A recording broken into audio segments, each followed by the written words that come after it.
machine so much, I have to put a vice grip on the door to keep it from opening and turning off. You can hear the sheet metal rattling.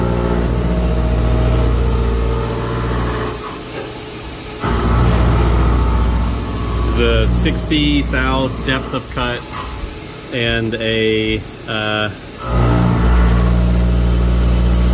1.25 inch width,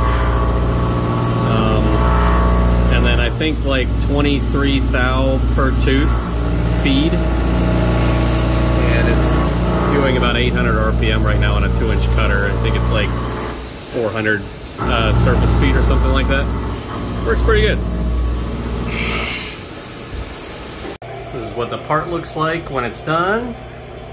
Well, this is like an intermediate step. These are what the chips look like. You can see they're wide, quite thin.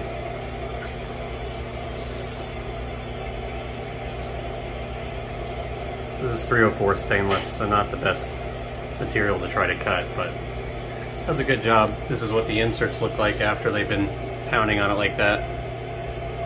So I already had to flip them once. I've made like 4 of these parts, so we'll see how long they last doing this. I don't even know if this is like the correct kind of insert to use for this. They seem to be doing all right.